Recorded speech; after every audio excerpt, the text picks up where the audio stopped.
Fala galera, bom dia, boa tarde, boa noite, boa madrugada. Meu nome é Sidney Martins, professor de língua portuguesa aqui do LAC Concursos, o maior site de videoaulas do Brasil. Meu companheiro, nós trabalhamos aí em diversas empreitadas, como a parte gramatical, como a parte textual, como a redação, e você bem sabe que todos os elementos estão interligados. Só que de vez em quando você carece apenas de um produto específico, e é por isso que a gente está trabalhando aqui nesse módulo de interpretação. Todas as nuances interpretativas, todos os processos textuais. Sidney, eu vi algo parecido na parte gramatical. Claro, óbvio, porque você já sabe que tudo está interligado. Só que aqui, ao invés de eu tentar trabalhar num viés gramatical forte, eu vou tentar trabalhar ao máximo um viés apenas textual.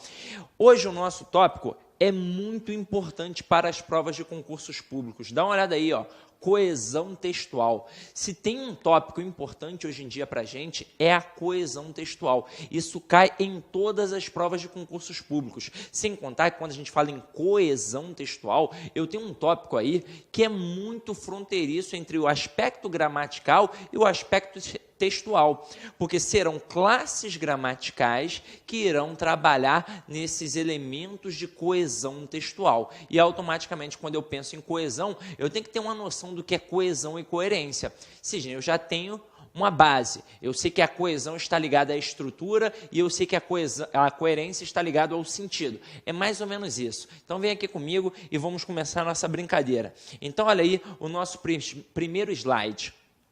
Olha aqui, acompanha. Ó.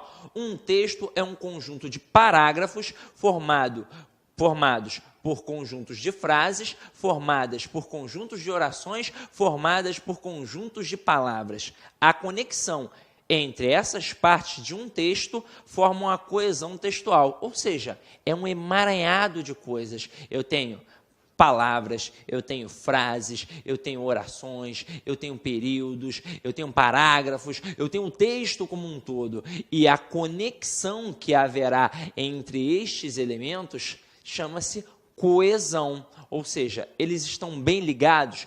Eu tenho um termo relacionado ao outro, está unido, então isso é a coesão. Então olha aqui comigo, ó. A palavra texto vem do latim testum, que indica tecido. Assim, a coesão constitui as conexões entre os fios do tecido ou entre as informações, de modo a garantir que o texto pareça um conjunto harmônico. Vamos entender isso daqui, ó. Quando eu falo em tecido, isso é um tecido. Texto, em latim, significa testum, que vem da palavra tecido. Você aí pode não conseguir perceber, mas a minha camisa, ela é um tecido que funciona exatamente desse jeito, exatamente como funciona o tecido do texto. Eu tenho aqui, ó, vários elementos que vão se entrelaçar. Então, a conexão que há entre estes elementos, essa conexão aqui é que eu dou o nome de coesão. Ah, Sidney, e aqueles espacinhos ali que estão? Isso daqui, ó, esses espacinhos, são as famosas entrelinhas. São os elementos que eu vou preenchendo com o meu conhecimento de mundo.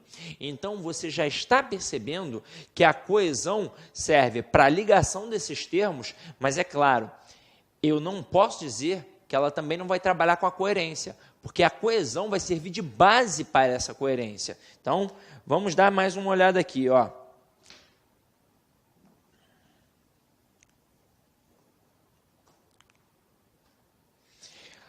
Olha o que eu peguei aqui para a gente poder trabalhar. Peguei um texto simples, um texto curto, para vocês poderem visualizar como é que funciona esse aspecto de coesão e de coerência.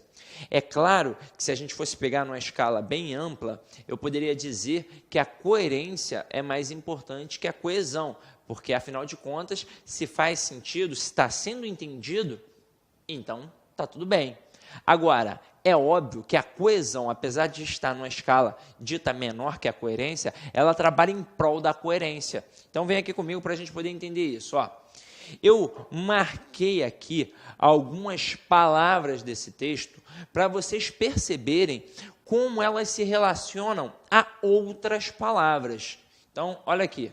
Os alunos chegaram cedo, mas a porta da sala estava fechada. Decidiram, então, passar na secretaria, a fim de descobrir o que aconteceu. No caminho, os discentes encontraram a diretora, a qual lhes disse que o professor estava doente. Então, um texto curto. Agora, vamos ver como é que isso funciona. Então, vem aqui comigo. Ó. Os alunos chegaram cedo, mas a porta estava fechada. Então, olha o que aconteceu aqui. Aqui aconteceu uma ideia de adversidade, de oposição. Mas por que tem essa ideia de adversidade, de oposição?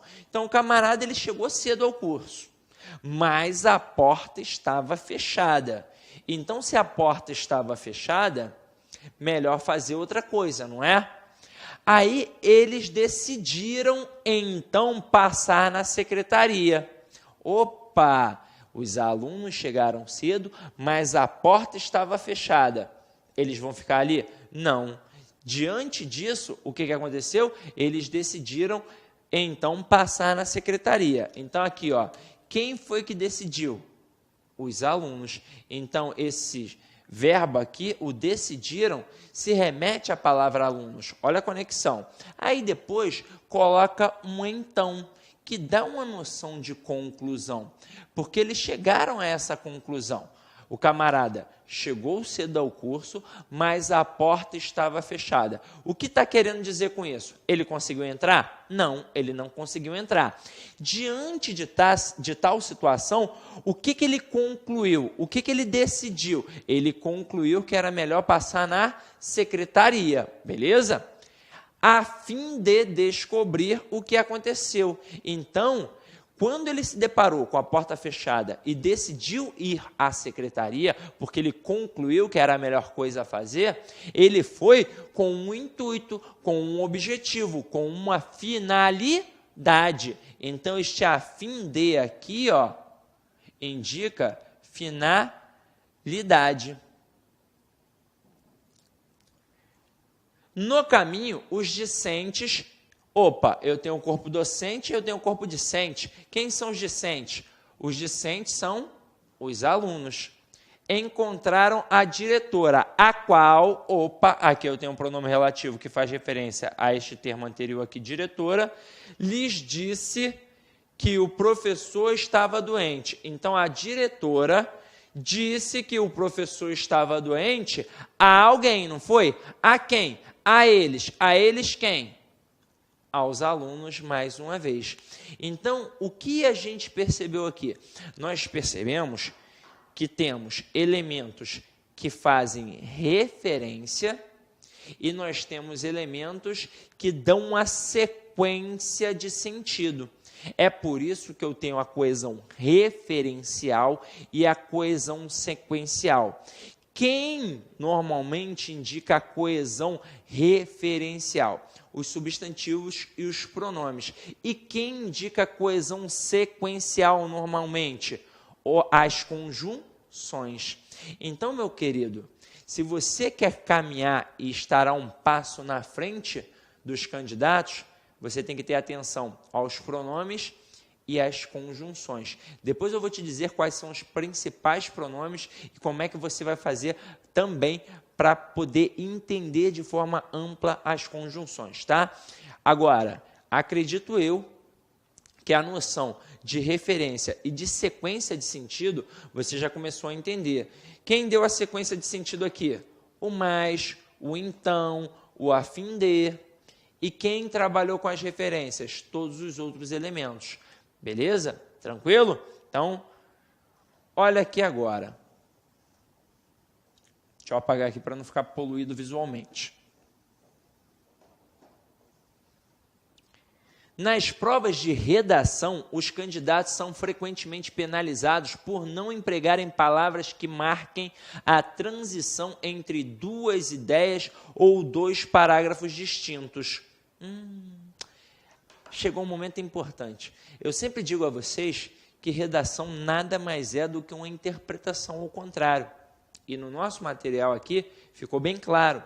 Porque se eu estiver lendo um texto, o que eu procuro? Eu procuro me contextualizar. Se for uma narrativa, eu quero saber quando aquilo aconteceu, onde aquilo aconteceu, como é que foi que aquilo aconteceu, quem participou. E se eu estiver produzindo um texto, se for uma narrativa no caso, eu tenho que contextualizar também para que a pessoa que leia consiga entender.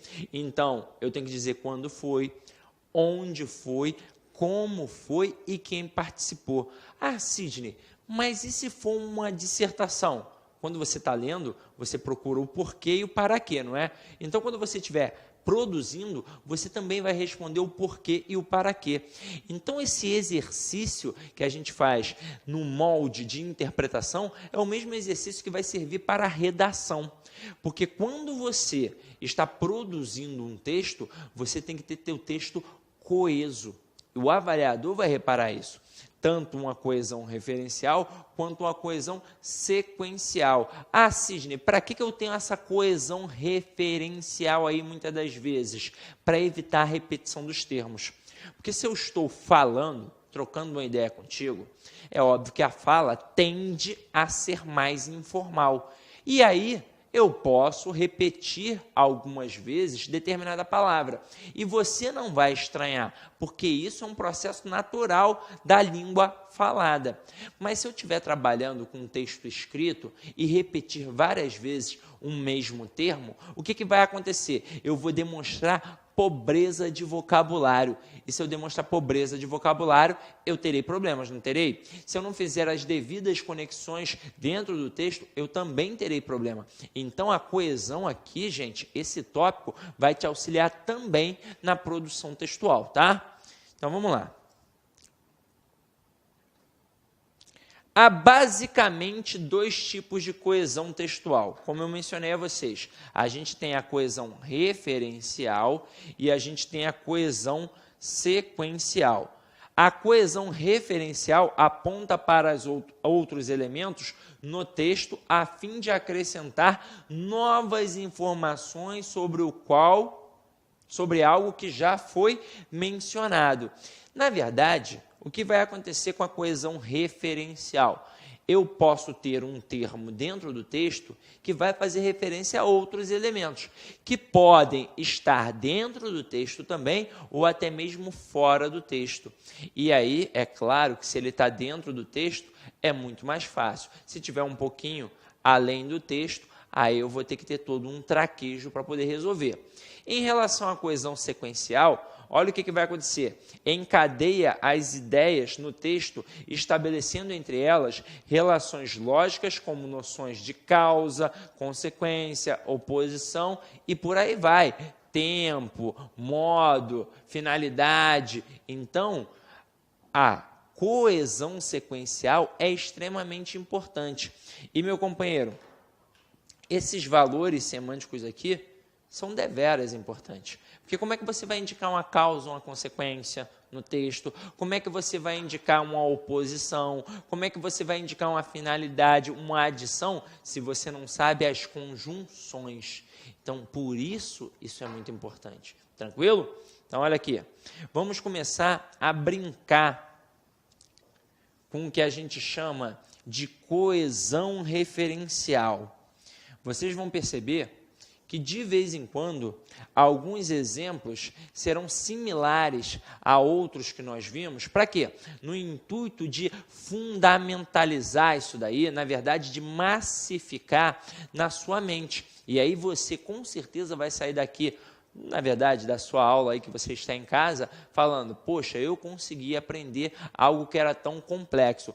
Mas caso ainda assim você tenha dificuldade, poxa, Sidney, eu senti um gostinho de quero mais, eu ainda fiquei com a dificuldade em tal exemplo, poxa, eu queria uma informação maior. Você tem toda a liberdade para falar comigo na internet, para me adicionar no Facebook, para falar comigo no e-mail. É claro que no Facebook o feedback, o retorno é muito mais rápido, porque a gente está sempre, né, mexendo ali no Facebook. Agora, quando é e-mail, aí muita gente manda e-mail, de vez em quando eu demoro um pouquinho a responder, mas eu com certeza vou te responder, tá? Então vem aqui comigo, ó. Os principais elementos que estabelecem a coesão referencial, como eu já havia dito a vocês, são os substantivos e os pronomes. E agora, presta bem atenção. Quais são os principais pronomes para a gente poder gravar isso e você dar um passo à frente do teu oponente? São os pronomes relativos, o demonstrativo,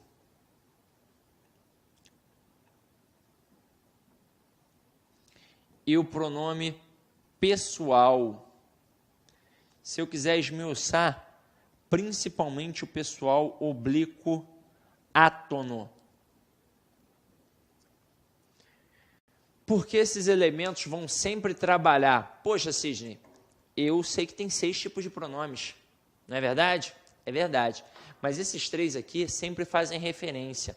O pronome relativo sempre faz referência a termo anterior, o demonstrativo a termo anterior, a termo posterior e até mesmo a termo fora do texto. O pronome pessoal oblíquo átono, a mesma coisa, a termo anterior, a termo posterior e até mesmo a termo fora do texto. Então, se eu quiser fazer uma boa prova de coesão, eu tenho que entender muito bem como é que esses pronomes funcionam. Então, você pode estudar com calma e tranquilidade, por conta própria, que você vai massificando isso. Mas aqui a gente vai vendo como é que funciona, tranquilo? Ah, Sidney, na aula de coesão não ficou bem claro. Corre lá para a aula de gramática que vai ficar muito mais claro, tranquilo? Então, vem aqui comigo, ó. Maria trocou o relógio que seu pai lhe havia dado. O aparelho estava com defeito. Então, a vendedora logo substituiu o presente comprado por seu João. Então, olha aqui. Eu procurei marcar todos os elementos de referência que vão se relacionar da mesma cor. Então, quando eu digo aqui, ó, Maria trocou o relógio que seu pai... Esse pronome aqui está fazendo referência a quem? Esse pai é de quem? De Maria. Seu pai lhe havia dado. O pai, ele deu o quê? O relógio a quem? A Maria. Não é verdade? Então, aqui, ó, eu tenho um substantivo e aqui eu tenho 2 pronomes. Agora, o relógio. Este relógio aqui é um substantivo. E este que é um pronome relativo que faz referência a esse substantivo. Então, aqui, ó, Maria trocou o relógio. Que relógio? Que seu pai lhe havia dado. Beleza. O aparelho, que aparelho? O relógio. Estava com defeito. Então, a vendedora logo substituiu o presente comprado por seu João. Que presente é esse? O relógio. Aí, vamos lá. Eu tenho aqui o pai, que foi o camarada que deu o presente. E aqui no final, a gente fica com uma noção bem clara de quem é o pai da Maria. É o seu João. Então, aqui, ó, esse seu e esse João estão fazendo referência a quem? A pai, porque agora eu entendi quem é o pai da Maria. Então, vocês perceberam como esses elementos se relacionaram dentro do texto, como eles estão interligados, como isso foi perfeito? Então, isso daqui é coesão textual, meu companheiro. É a forma como as palavras vão se interligando, como as orações estão entrando em conexão, como um período entra em conexão com o outro. Então, é a ligação de um termo a outro. E viram como eu não precisei ficar repetindo várias vezes o mesmo termo? Tranquilo? Então, vamos lá, ó. Vamos entender agora com nomenclaturas. Porque questão de referência, você faz a vida inteira. A vida inteira. Questão de referência, você faz a vida inteira. Agora, com nomenclatura, de repente, você não está habituado. Eu tenho os elementos endofóricos, e pode pegar aí no teu material, eu tenho os elementos esofóricos. O elemento endofórico, olha aqui, ó, endo. É só lembrar da aulinha de biologia, em que a gente estudava endoesqueleto e exoesqueleto, lembram? Lembra não? Pô, então, ó, procura lembrar. O endoesqueleto era o esqueleto dentro do corpo. E o exoesqueleto era o esqueleto fora do corpo. Então, aqui, ó, quando eu digo que o elemento é endofórico, é porque eu estou trabalhando com elementos dentro do texto. Pode ver, o que são elementos endofóricos? É a ligação de um elemento a outro dentro do texto. E aí, se o camarada está fazendo uma ligação dele com outro elemento também dentro do texto, ele pode fazer referência a ele mesmo? Não. Ou ele vai fazer referência a um termo posterior ou a um termo anterior. Aí eu vou dividir isso em elemento anafórico e em elemento catafórico. O elemento anafórico vai fazer referência a um termo anterior. E o elemento catafórico, ele vai fazer referência a um termo posterior. Por enquanto, a gente vai dar uma olhada em quem aqui agora? No elemento anafórico. Então, turma, o elemento anafórico, ele faz referência a termo anterior. Então, o que ele vai fazer? Ele vai apontar para cima ou para trás no texto. Se ele aponta para cima ou para trás no texto, só tem como ele fazer referência a termo anterior. Então, olha aqui, nosso primeiro exemplo para a gente poder massificar. Sidney, já vi algo parecido. Mas agora a gente vai massificar. João era casado com Maria. Ontem ele a viu aos beijos com outro homem. Hoje ambos vivem separados. Aqui, se eu quisesse repetir os termos, eu repetiria. Eu poderia falar, João era casado com Maria. Ontem João viu Maria aos beijos com outro homem. Hoje João e Maria vivem separados. Mas isso seria possível numa fala. Agora, na escrita, o que eu estou demonstrando? Pobreza de vocabulário. Aí eu vou me valer de elementos para evitar essa repetição. E isso é que vai deixar o texto bacana. Se você pegar algumas máximas de grandes escritores, o Drummond, por exemplo, dizia que escrever bem é a arte de cortar palavras. Como assim, Sidney? Você percebe que repetiu algumas vezes um determinado termo, e aí naquele momento de rascunho, de revisão, o que você começa a fazer? A cortar e substituir por outros elementos. Então aqui, ó, quando eu olho esse exemplo, eu percebo que eu tenho João e Maria como os meus personagens principais. Tem algum elemento no texto que faça uma referência direta a João? Sidney, tem o ele. Beleza, o ele faz referência a João. Tem algum elemento do texto que faz referência direta a Maria? Tem o a. Beleza, Sidney, já achei. Aí eu te pergunto, tem algum elemento do texto que faz referência ou ao João ou a Maria, de alguma forma? Tem o ambos, Sidney, faz referência aos dois. Então, observa, o ele faz referência a João. João apareceu antes ou depois do ele? Apareceu antes. Então, por isso, é uma referência anafórica. O a faz referência a Maria. Maria apareceu antes ou depois do a? Apareceu antes. Então, a referência o quê? Anafórica. Assim como ambos. Ambos faz referência tanto a João quanto a Maria. Mas Maria e João apareceram o quê? Antes de ambos. Isso é referência anafórica. Isso é difícil, gente? Isso é super tranquilo. Agora, se você estivesse fazendo uma prova de concurso público, que esse é o nosso intuito, como é que isso poderia cair para você? Poderia cair de algumas formas. Primeiro, o camarada poderia simplesmente destacar uma palavra e pedir o referente. Destaca a letra A. Diga qual é o referente do termo destacado dentro do texto. Aí o que você vai fazer? Você vai ter calma, atenção e vai buscar. Porque se está dentro do texto, é óbvio que você vai achar. Então, ó, achou Maria. Aí, vamos lá. O que o camarada também poderia fazer? Ele poderia utilizar a nomenclatura que eu estou colocando aqui. E aí, se você domina a nomenclatura, vai ser tranquilo. Caso você não conheça, você vai chutar e provavelmente vai errar. Então, o que ele poderia fazer com essa letra A? Ele poderia perguntar se é um pronome com referência anafórica. Se você já sabe que referência anafórica é referência a termo anterior, você vai acertar a questão. Tranquilo? Então, dá uma olhada aí no próximo exemplo. Como nem tudo na língua portuguesa e também nos concursos públicos, é claro, nem tudo são flores, olha aqui este exemplo. Neymar e Negueba são jogadores de futebol. Este é craque, aquele é pereba. Aí todo mundo vai pensar, poxa, o craque é o Neymar, o pereba é o Negueba, né não? Não, eu sou flamenguista e para mim, craque é prata da casa, é o Negueba. O Neymar é um firuleiro. Pô, Sidney, tu tá de sacanagem. Tô brincando, mas aqui foi só no intuito de te ludibriar mesmo. Olha o que vai acontecer.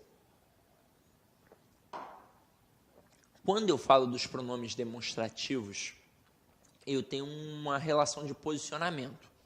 E em cada ato de comunicação, eu sempre tenho um emissor e eu tenho quem? Um receptor que está trocando uma ideia comigo. Então, em todo ato de comunicação, eu terei isso. Emissor, o cara que fala, e o receptor, ou interlocutor, como você quiser, o cara que escuta, que decodifica, que interpreta a mensagem. Até mesmo se eu estiver falando sozinho. Estou aqui, meu Deus do céu, na rua, no ponto de ônibus, no ponto de táxi, em algum local. Estou falando reclamando da vida, falando sozinho. Ai, meu Deus do céu, caramba, sei lá, não sei o que eu vou fazer, não sei se eu caso, se eu compro uma bicicleta. Neste momento em que eu estou falando sozinho, eu sou o emissor e eu sou quem? O próprio receptor. Então, em todo ato de comunicação, eu sempre tenho emissor e receptor. Aí, imagina o seguinte, eu vou falar agora dos pronomes demonstrativos, do este, esse e aquele. E eu tenho uma relação de posição. Quando eu utilizo o pronome este, é para um elemento próximo do emissor. Quando eu uso o esse, é para um elemento próximo do receptor. E quando eu uso o aquele, é para um elemento distante dos dois. Então, funcionaria como este, primeira pessoa, esse, segunda pessoa e aquele, terceira pessoa, não é verdade? Então, vamos lá. Quem fala, com quem se fala e de quem se fala. Poderia funcionar nessa mesma perspectiva. Então, imagina o seguinte. Eu estou com esta caneta aqui na minha mão. Eu serei o emissor e você que está em casa será o receptor. Aí eu falo assim, ó, esta caneta é vermelha. Por quê? Porque está na minha mão, eu sou o emissor. Se eu der na sua mão, aí está aí, ó, na tua mão. Aí eu falo assim, ó, essa caneta é vermelha, porque agora está próximo do interlocutor. Beleza? Entenderam isso? Aí eu jogo longe, pá! Aí eu digo assim, ó, aquela caneta é vermelha. Então, próximo do emissor, esta caneta. Próximo do interlocutor, essa caneta. E distante, aquela caneta.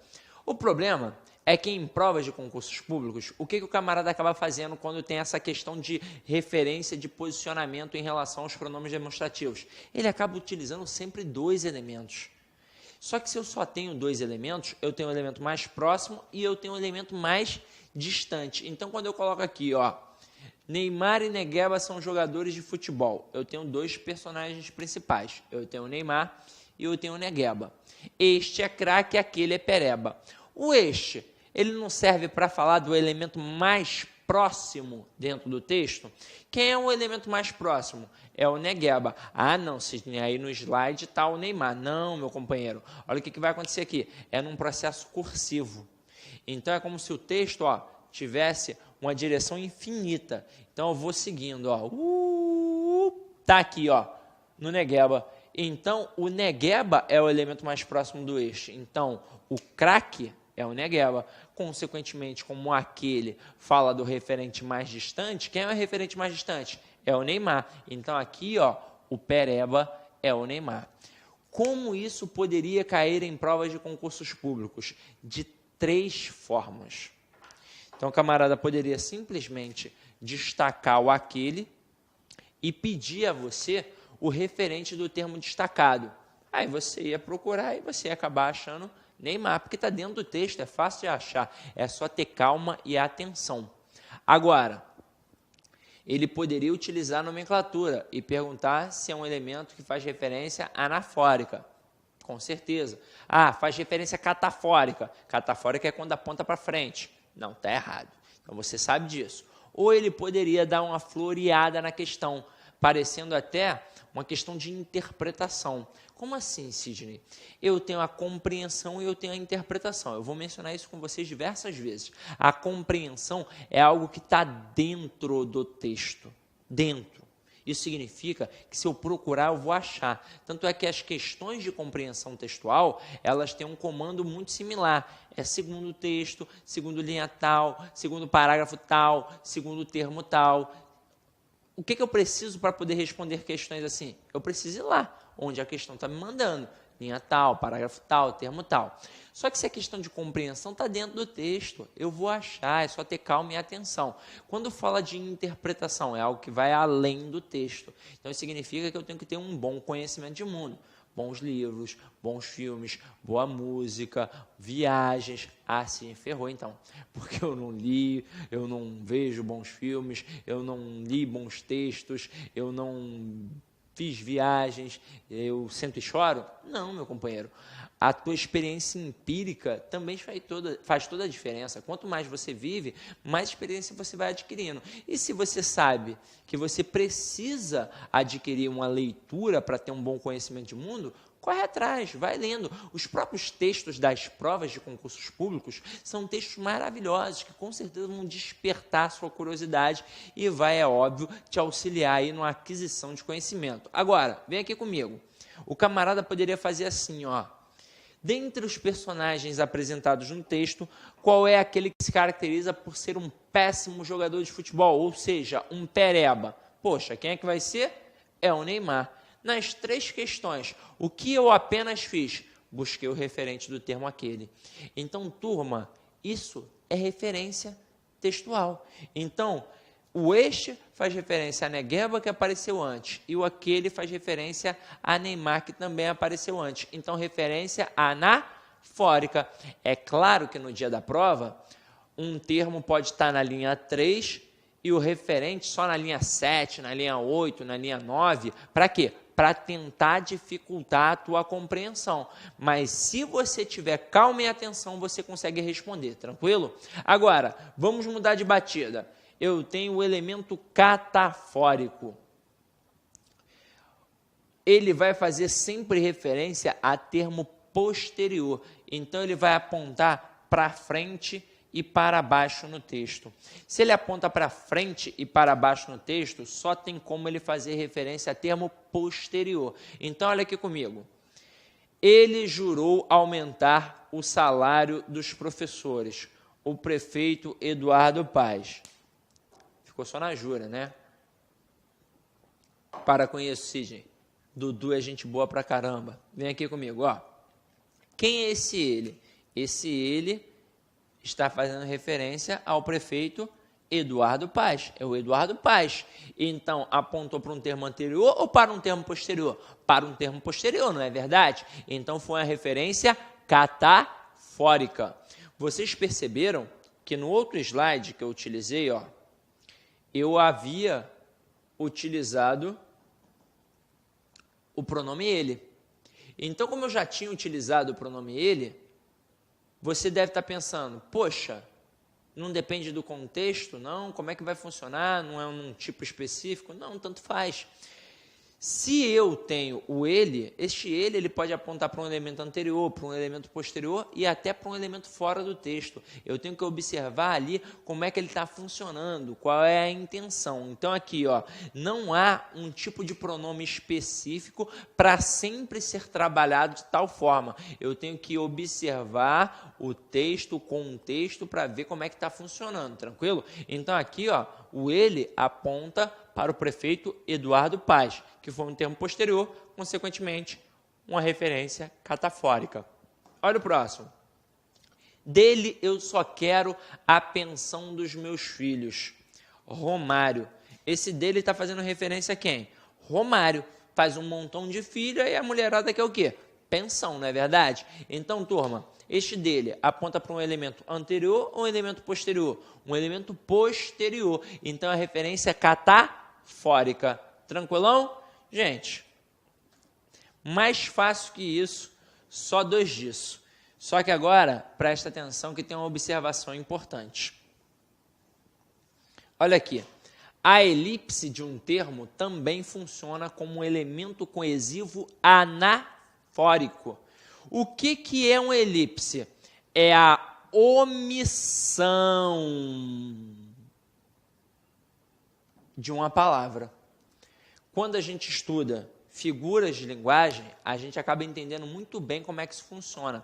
Mas a elipse, porque a elipse acaba sendo uma figura de linguagem também, em que eu tenho até um processo de comparação entre a elipse e o zeugma, que no final das contas tem um processo bem similar, acaba sendo até a mesma coisa. Quando a gente aprofunda aí, a gente percebe que são coisas distintas. Agora, quando eu estudo isso na coesão, a elipse também funciona como um processo de coesão, e de coesão anafórica, porque ela vem para evitar a repetição de um termo que já apareceu.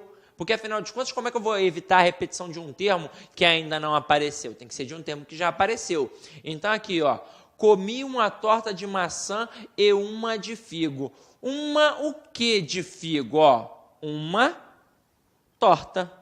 Então, ó, comi uma torta de maçã e uma torta de figo. Mas, para eu não repetir o termo, eu sequer precisei utilizar um outro elemento. O que eu fiz? O vazio, o zero, o nada. Eu omiti o termo. E ainda assim, você conseguiu entender o que eu estava falando, não foi? Então, eu utilizei um processo de coesão, que é a elipse. E que é uma coesão sempre anafórica, tá? Olha o outro exemplo. A menina comeu pouco, deixou quase tudo no prato. Quem foi que deixou quase tudo no prato? A menina. Então, aqui, ó, mais uma vez, eu tive uma elipse. Então, turma, quando a gente diz que para escrever bem tem que cortar palavras, eu posso substituir essas palavras por outros termos ou até realmente não colocar outras. Me valer através da elipse. Tranquilo? Gente, chegou um momento importante. Eu vou falar dos elementos esofóricos. Quando eu falo de elemento esofórico, ele aponta para fora do texto. Aí a gente já ouviu falar de elemento deixe, de elemento deítico. São elementos que também vão fazer referência a quem? A elementos que precisam de um contexto, apontam para fora do texto, na verdade. Então, aqui, para eu conseguir entender o que é um elemento esofórico, eu dependo do contexto para dizer quem é o referente. Como assim, Sidney? Quando era elemento anafórico ou catafórico, o referente estava dentro do texto. Então, se eu procurasse, eu iria achar. Agora, quando eu tenho um elemento esofórico, eu não consigo achar o referente dentro do texto. Isso significa que eu só vou conseguir dizer quem é o referente a partir de um contexto. Então, olha aqui comigo, Ele usava uma camisa preta. Olá, meus amigos, minhas amigas. Gostou da aula do professor Sidney Martins? Quer continuar assistindo essa videoaula e muito mais? Então convido você a acessar o nosso site, o lacconcurso.com.br e se matricular no nosso curso Português Total. O curso Português Total é um curso diferenciado porque em um único curso nós conseguimos unificar várias disciplinas. Por exemplo, gramática, interpretação de textos, redação e muito mais. Ou seja, todas as aulas do professor Sidney Martins, além disso, as outras aulas de língua portuguesa dos demais professores do site Lac Concursos. Sabe quanto custa? Você não vai nem acreditar. O melhor custo-benefício da internet. Apenas R$ 75,00 por um período de acesso 75 dias, R$ 1,00 por dia. pode ter absoluta certeza que você não vai se arrepender, que aqui no LAC Concursos é o melhor custo-benefício da internet. Tá certo, meus amigos? Então convido você a se matricular em um dos nossos cursos do LAC Concursos. Forte abraço, fique com Deus. Tchau, tchau. Clique LAC.